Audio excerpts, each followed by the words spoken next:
The white roses wilted under the noon sun, their petals curling like burned paper. Inside St. Matthew's Chapel, the air hung heavy with perfume, sweat, and whispers. Emma Carter stood before the altar, her fingers trembling around a bouquet of fading lilies. The pianist had stopped playing 15 minutes ago, yet she still stared at the wooden doors at the end of the aisle, waiting. Daniel Reeves was supposed to be there by now. Her fiancé, her forever. The murmurs grew louder. A bridesmaid checked her phone. Emma caught the flicker of pity in her eyes. Her mother, June, approached softly, heels tapping against the marble floor. "Sweetheart," she whispered, her voice careful, trembling. "Maybe there's traffic. He'll come." Emma forced a smile that didn't reach her eyes. "He promised, Mom. He said nothing would keep him from me today." Her throat ached. The words tasted hollow. Outside, the clouds were forming, gray, swollen, almost theatrical. A photographer lowered his camera. Guests shifted in their seats, uneasy. The best man avoided her gaze completely. Emma's heart began to pound against her ribs like a trapped bird. Every tick of the church clock sounded like a countdown. 5 minutes, 10:30.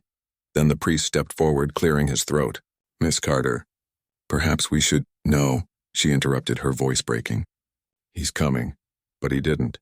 By the time the clock struck 2, the altar stood empty, the organ silent, and Emma's world collapsed in front of 100 eyes.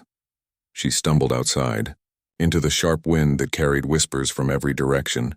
He left her. He got cold feet. Something must have happened. Each phrase pierced deeper than the last.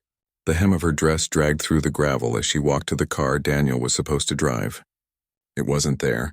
His phone went straight to voicemail. Her mother tried to pull her close, but Emma pushed her away, shaking. "He wouldn't do this to me. Not Daniel." June's eyes filled with quiet fear. "Then where is he?" The question hung in the air, unanswered, like smoke. Hours passed. The guests drifted away. The florist began dismantling the decorations. Emma sat alone on the chapel steps, still in her gown, her mascara streaked and her bouquet now a broken mess beside her. The echo of laughter and gossip faded, replaced by the sound of distant thunder. She replayed their last night together in her mind. Daniel's warm smile, the way he'd brushed her hair from her face, whispering, "Tomorrow, we start forever." He had kissed her forehead and told her he loved her. There had been no sign of doubt, no warning. When the police car finally rolled up, its flashing lights painting the chapel in red and blue, Emma didn't look up. She just whispered, almost to herself, "Something happened to him. I know it." Detective Laura Hayes stepped out, trench coat fluttering in the cold breeze. Her tone was calm, professional, almost detached. "Miss Carter, we received a report from the church staff. Your fiancé hasn't been seen since yesterday." Emma nodded numbly.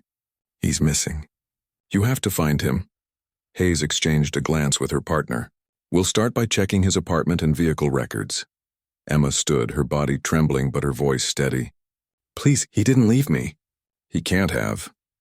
The detective offered a soft, measured look, one Emma would later come to hate.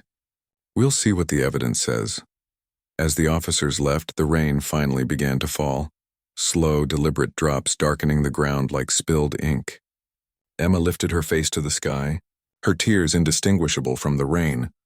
Behind her, the church bells rang again, a cruel echo of what should have been the happiest moment of her life. She whispered into the storm, "He promised me forever," but forever had already broken. Rain still fell the morning after the vanished wedding, slow, persistent, and cold. Emma sat in her mother's kitchen, the white gown now crumpled in a heap beside the back door. Her phone lay silent on the table. No messages, no calls, not even a sign of Daniel on social media. Detective Hayes had left just hours earlier, promising to follow every lead. But Emma knew what that meant. They thought he'd run. She stared at the engagement ring on her finger, twisting it until her skin turned red. In her mind, Daniel wasn't the kind of man who disappeared. Everyone loved him. He was the man who volunteered at the animal shelter every Sunday, who helped old Mrs. Keene fix her roof last winter, who once spent an entire night looking for a neighbor's lost child. Daniel Reeves was golden, charming, attentive, the kind of man people called too good to be true. Emma remembered their first meeting at the bookstore downtown. He'd spilled coffee on her bag and spent 10 minutes apologizing. His laugh soft and unassuming. "Guess I owe you a new one," he'd said. That same laugh echoed in her head now, a ghostly sound she couldn't shut out. The next day, Detective Hayes returned to question her again. She stood near the window, notebook in hand. "Miss Carter," Hayes began gently, "did Daniel ever mention travel plans? Any sudden changes recently?" Emma shook her head. No, he was excited about the wedding. He planned every detail, the flowers, the menu, even the playlist. Hayes's pen scratched across the page. "What about financial stress? Family disputes?" "He doesn't have family," Emma whispered. "He told me they all passed away years ago." Hayes's brows furrowed slightly. "No relatives? Not even cousins?" Emma hesitated. "None that he ever mentioned." The detective nodded slowly, masking a flicker of curiosity. "All right. We'll start with his apartment. Maybe there's something there." When Hayes left, Emma felt a sudden wave of panic, as though Daniel's absence had become a living thing creeping through the walls. She needed to believe in him. She needed to believe love didn't just vanish. That night she drove to Daniel's workplace in a small architectural firm downtown. The lights inside glowed dimly. His colleague Tom Bennett answered the door, his face pale when he saw her. "Emma, I didn't expect—" "Please," she interrupted, her voice breaking. "Have you heard from him?" Tom sighed. "No one has. He left early Thursday. Said he needed to take care of something personal. Didn't say what. Did he seem worried?" Tom paused, remembering. "No, just distracted. Like his mind was somewhere else." Emma's heart sank. "Did he tell you where he was going?" Tom shook his head. "He just said after this weekend everything changes." The word struck her like a slap. She turned away, her pulse thundering in her ears. Outside, the rain had stopped, leaving the street slick with reflections. The world looked hollow, as if Daniel had taken the color with him. She sat in her car for nearly an hour, scrolling through old messages, photos, and voice notes. Each one felt like a lie now. Still, she whispered, "He didn't leave me. Something happened to him. I know it." But somewhere deep inside, another voice, and colder, quieter, began to whisper back, "What if you never really knew who he was?" And for the first time, the thought didn't feel impossible. Detective Laura Hayes hated silence.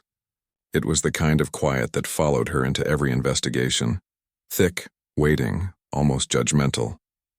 And now, sitting in Daniel Reeves's apartment, the silence felt staged. Too neat. Too deliberate. Everything was spotless, the bed perfectly made, the books alphabetized, the sink dry and shining. The kind of order no one maintained unless they were trying to leave no trace. Hayes ran her gloved fingers along the shelf. Not a speck of dust. Not a single misplaced item. "Landlord says he moved in about a year ago," her partner muttered, flipping through a notepad. "Paid 6 months' rent in advance. Always on time. No visitors." Hayes crouched beside the desk. A faint rectangle of lighter wood showed where a photo frame used to be. Missing. She frowned. He cleaned this place like he knew we'd come looking. Back at Emma Carter's house, the curtains were drawn tight. She hadn't slept. Her mother urged her to eat, but Emma couldn't force a bite past the knot in her throat. The police had searched all night. No car, no credit card activity, no phone signal. When Hayes arrived with her calm, practiced expression, Emma's hope flickered for just a second.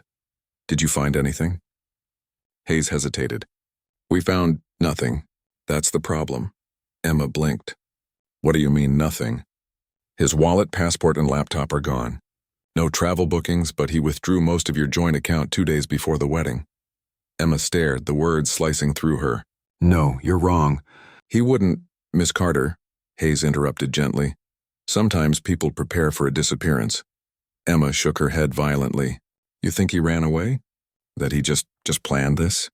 Hayes studied her face. The trembling lips, the disbelief burning into anger. "We're not ruling anything out, but if he left, he wanted to make sure no one could follow." That night, Hayes reviewed the security footage from Daniel's neighborhood. The timestamp read 11:46 p.m., 2 days before the ceremony. There he was, Daniel Reeves, carrying a black duffel bag, wearing a cap pulled low. He glanced once over his shoulder before walking out of frame. The last recorded image of him. Hayes leaned back in her chair. "So you didn't vanish, Daniel," she murmured. "You walked away." At the same time, Emma sat alone in her bedroom.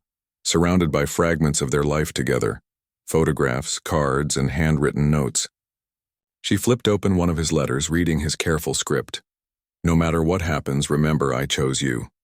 Her hand trembled. It didn't sound like a goodbye. It sounded like a warning. She called Hayes immediately. "Detective, I don't think he left me. I think he's in trouble." Hayes's voice was calm but weary. "Emma, we found no evidence of abduction. But if you know of any place he might go, any property, friend, or family connection..." "I told you he said his family was dead." Emma cried. But maybe that was the lie. There was silence on the other end. Then Hayes spoke carefully. "All right, we'll dig deeper." 2 days later, the search intensified. The police traced the bank transfer, not to another city, but to an offshore account registered in the Cayman Islands under a different name. David Reeve. Hayes stared at the report in disbelief. "He even changed his name." Her partner frowned. "So this isn't a missing person anymore, is it?" Hayes shook her head slowly. "No. This is a man who built an exit long before his wedding day." Meanwhile, Emma sat on the edge of her bed, clutching a photo of them smiling at the beach. Her voice broke as she whispered, "Why, Daniel? What were you hiding from me?" The camera of memory froze on her expression, pain giving way to fury. Outside, the sun dipped below the horizon, turning the sky the same deep red as the roses from her wedding bouquet. In that fading light, a new realization began to bloom inside her.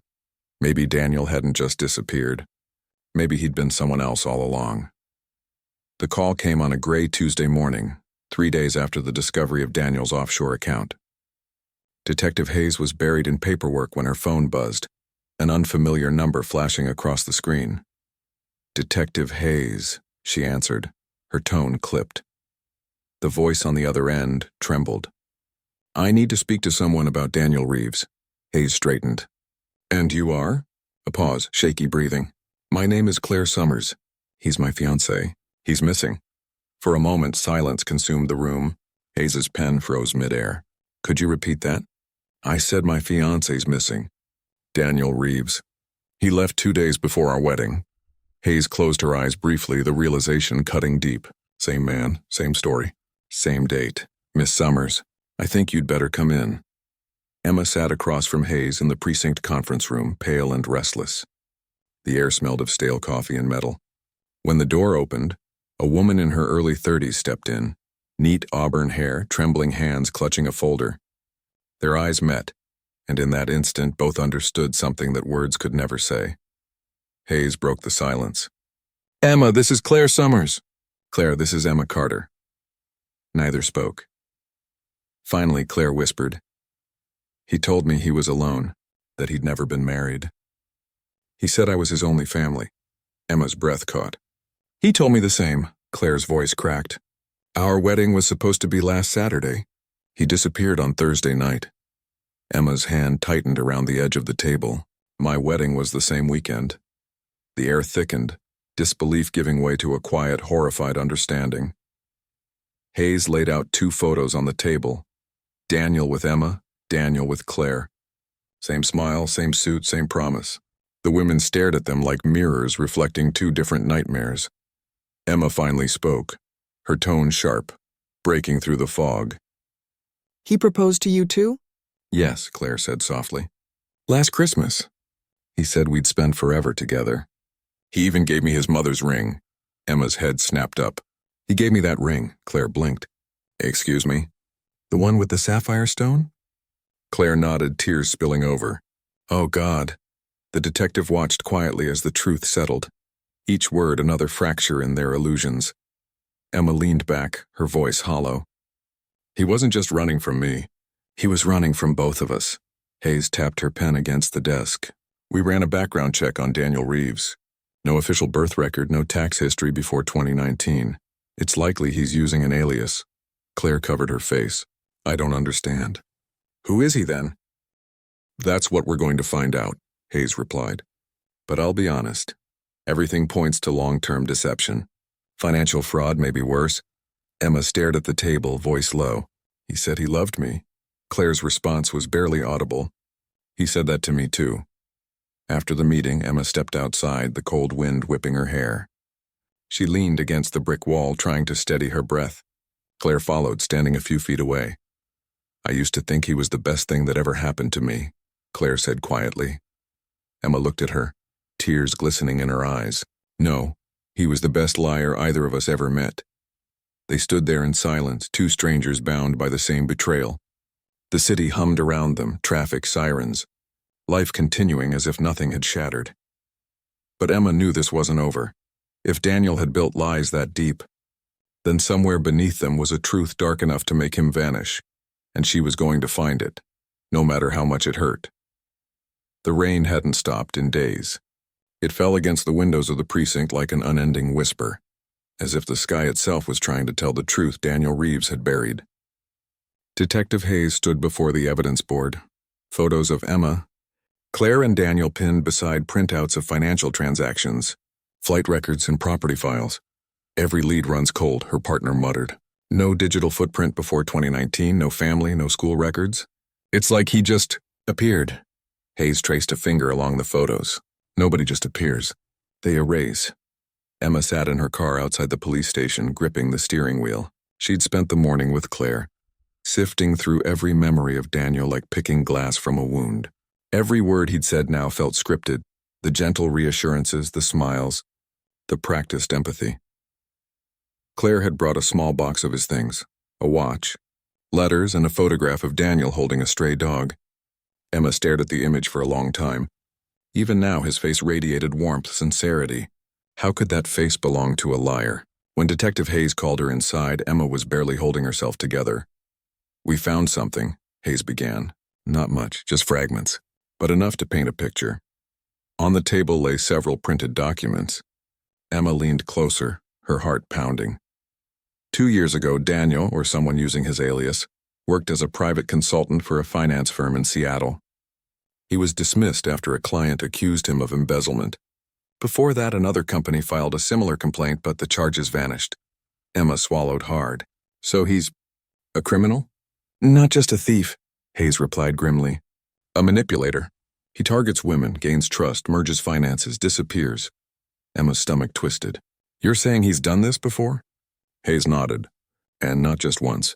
We're cross-referencing missing persons cases linked to his previous addresses.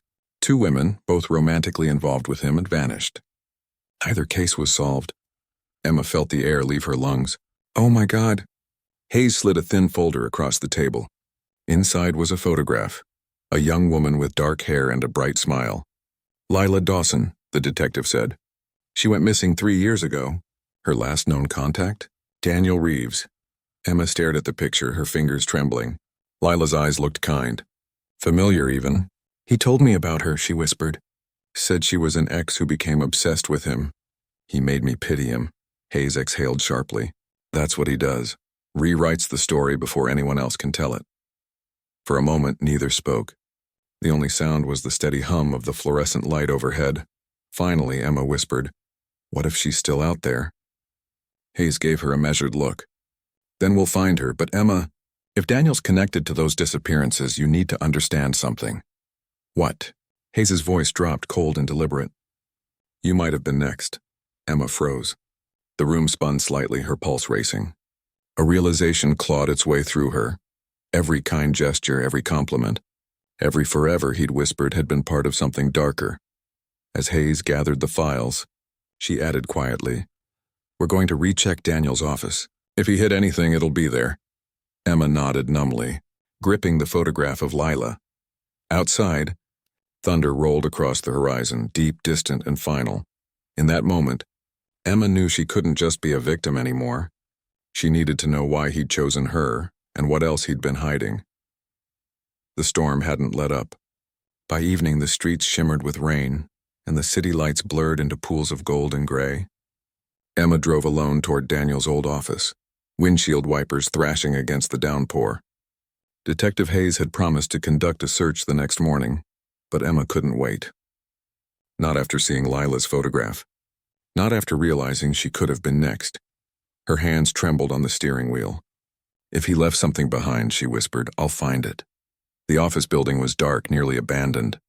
Daniel's company had relocated weeks ago, leaving the structure hollow and cold. Emma used the spare key she'd found in his desk months earlier, back when she thought she was the luckiest woman alive. The lock clicked and she stepped inside. The silence swallowed her whole. Her heels echoed across the floor, the air thick with the faint scent of dust and old printer ink. Daniel's office door stood slightly open, the brass nameplate still gleaming faintly under the exit light. Daniel Reeves, lead consultant. She pushed it open. Everything looked untouched, too untouched. His desk was bare, the drawers empty. But something about the room felt wrong. The rug in front of the filing cabinet was slightly misaligned, a corner raised just enough to catch the light. Emma crouched down and pulled it back. Beneath it, a small metal latch glinted. Her breath caught. She tugged the latch, revealing a narrow trapdoor. Beneath it, concrete steps disappeared into darkness. "Daniel," she murmured. "What did you do?" She found a flashlight in one of the drawers and descended. The air grew colder, heavy with damp and decay. At the bottom, she found a small basement, unfinished, lined with metal shelves and file boxes. Most were empty, but one corner stood out, a single wooden crate marked private. Emma knelt beside it, hands shaking as she pried it open. Inside lay stacks of papers, burner phones, fake IDs, all with Daniel's photo but different names. David Reeve, Nathan Hale, Thomas Laird. Her heart pounded in her ears. This wasn't just fraud. It was a life built on lies. Beneath the documents was something wrapped in plastic, a thin folder smeared with what looked like dried rust. She peeled it open and froze. Inside was a blood-stained letter, handwritten in trembling strokes. The paper smelled faintly metallic. It was addressed to a woman named Lila. Emma's eyes darted across the words. "Lila, he's not who you think. If you see this, it means I didn't get away. He promised me forever, too. Don't believe a word he says. He'll make you love him before he destroys you." The last line was barely legible, ink smeared by what looked like tears or rain. He said forever, right before he buried her. Emma dropped the letter, her whole body shaking. "No," she whispered. "No, this can't be real." She stumbled back, the flashlight flickering. Shadows leapt across the walls. Suddenly she heard it, a faint sound upstairs. A door creaking. A slow, deliberate step. "Hello?" Her voice quivered. "Who's there?" No answer. She killed the flashlight and held her breath. Only the sound of the rain remained, steady, mocking. After a long moment, she forced herself to climb the stairs, clutching the letter against her chest. When she emerged into the empty office, her heart was hammering. No one was there, only the open door swinging softly in the wind. She locked it behind her and fled into the storm, the folder hidden beneath her coat. That night, Emma sat by her kitchen window, rereading Lila's final words until dawn. Each line carved deeper into her mind. Somewhere out there, Daniel was still alive. And if Lila's warning was true, he'd done this before and he'd do it again. Emma didn't sleep that night. The words from Lila's letter echoed in her head like a haunting lullaby. He promised me forever, too. By sunrise, her reflection in the window looked like someone else's. Hollow eyes, clenched jaw, a woman teetering between rage and disbelief. She replayed every moment of her relationship with Daniel, the proposal, the laughter, the way he'd whispered forever against her neck the night before their wedding. Each memory now felt like a script, rehearsed and false. The morning light crept across the floor as she spread the contents of the basement file on her kitchen table. Fake identities, foreign receipts, flight records, a photo of Daniel with another woman. Lila. She wasn't just the other woman. She was the warning Emma never got. Emma's phone buzzed. Detective Hayes. "Emma, we need to talk." His voice came through, grave and weary. "You were right. We traced Daniel's secondary passport. He's been using an alias, Thomas Laird. There's a string of women connected to that name." Her hand tightened around the phone. "How many?" "At least 3 confirmed. 2 missing." Her throat constricted. "And Lila?" A pause. "Then I'm presumed dead. Disappeared 5 years ago." The room seemed to tilt. Emma pressed her palm to the table to steady herself. "He told me she left him. Said she couldn't handle his work." "Classic manipulation," Hayes muttered. "Men like him isolate, control, erase. But now we have evidence, and thanks to you," she almost laughed. "Evidence? What about the years she'd wasted believing his lies? What about the wedding that never happened because he'd vanished before the ceremony, leaving only silence and a shattered bride? After hanging up, Emma picked up Daniel's photo, the one that used to sit on her nightstand. His smile once seemed kind. Now it looked practiced, empty, a mask. The rain had stopped outside, leaving the world gray and dripping. She stared out the window, the reflection of the photo beside her. "You lied about everything," she whispered. "Even love." Her memories twisted into fragments. The flowers he sent after their first fight. The way he'd insist on planning their honeymoon alone. How he always kept his briefcase locked. Every gesture, every secret, every touch now bled together into something sinister. Emma gathered the papers into a folder. If Daniel was alive, he'd know she'd found his secret. The thought chilled her, but it also fueled something fierce inside her. Resolve. That night, she drove to the edge of town where Daniel's family once owned a cabin by the lake. It had been their future home, he said, a place to start fresh after the wedding. She hadn't returned since he disappeared. Now it loomed ahead, empty and silent, framed by the reflection of the moon on dark water. She stepped inside. Dust motes swirled in the beam of her flashlight. Everything was exactly as they'd left it. The unfinished furniture, the unopened boxes labeled forever. She found a photo frame lying face down on the counter. When she turned it over, her heart stopped. It wasn't their engagement photo. It was Daniel and Lila, smiling in front of the same cabin, same lake, same promise.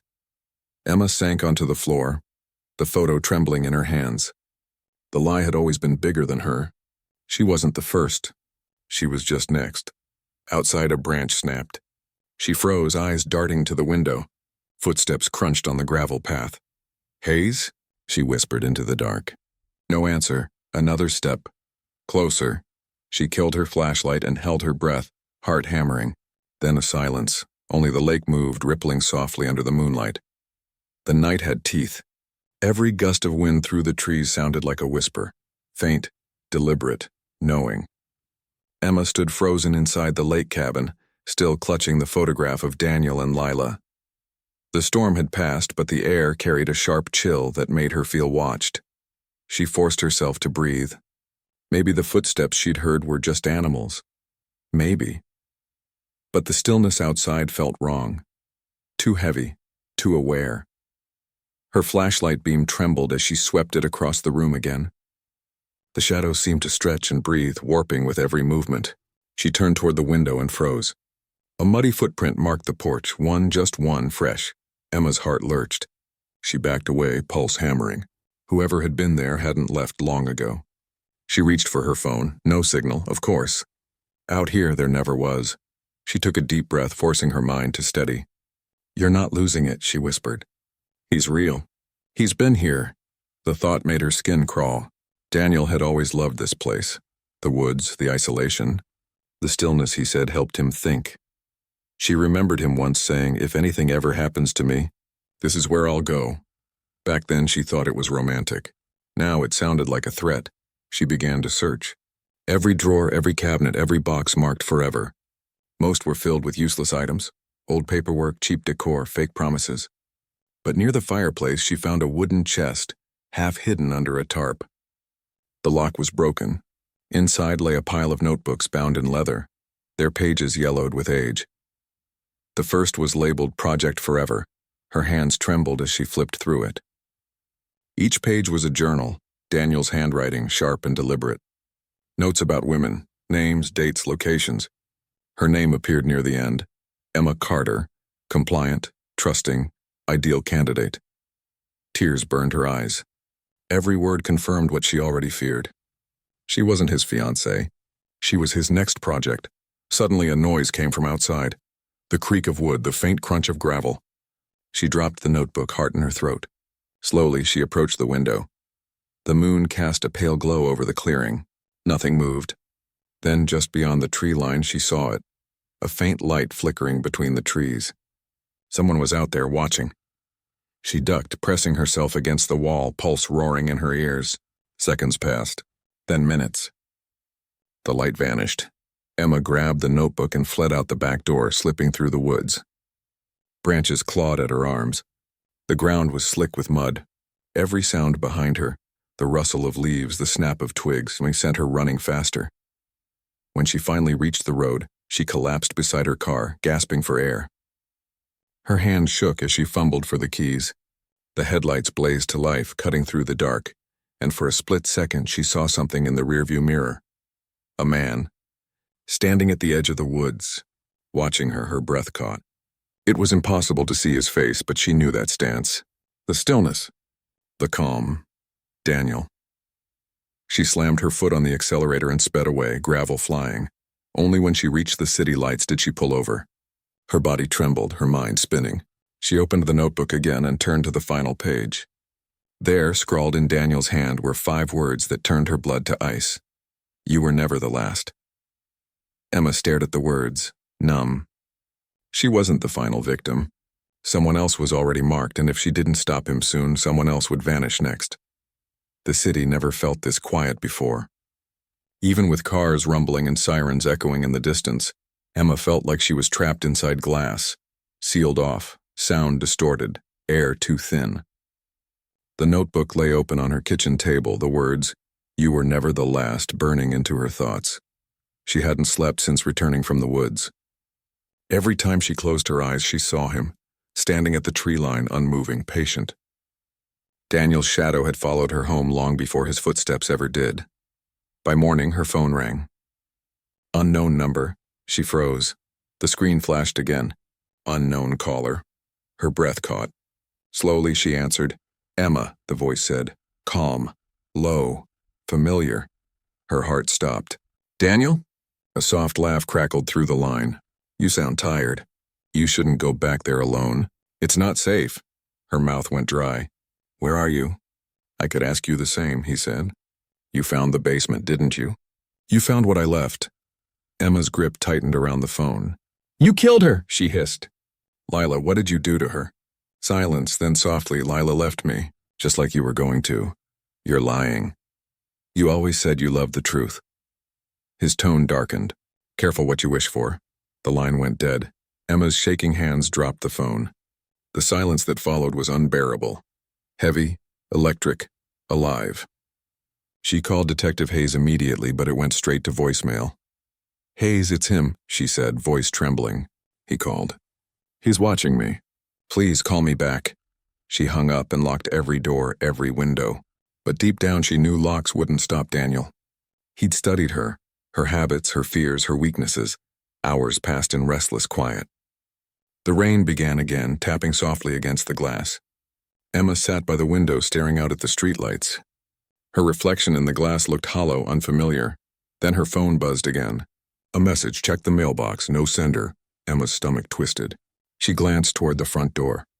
Through the peephole, the street looked empty. Still, her hands moved on their own, grabbing a flashlight, stepping barefoot onto the porch. The rain was cold, biting. She reached the mailbox and lifted the lid. Inside was a small black envelope, her name written in Daniel's handwriting. She took it inside and tore it open. Inside was a single photograph. It was her, standing at the window just minutes ago. Her knees gave out. She dropped the picture, chest tightening. He'd been outside, watching. The phone rang again. Same unknown number. Emma hesitated, then answered, voice trembling. What do you want from me? I want you to remember, Daniel said. What you promised. I never promised you anything.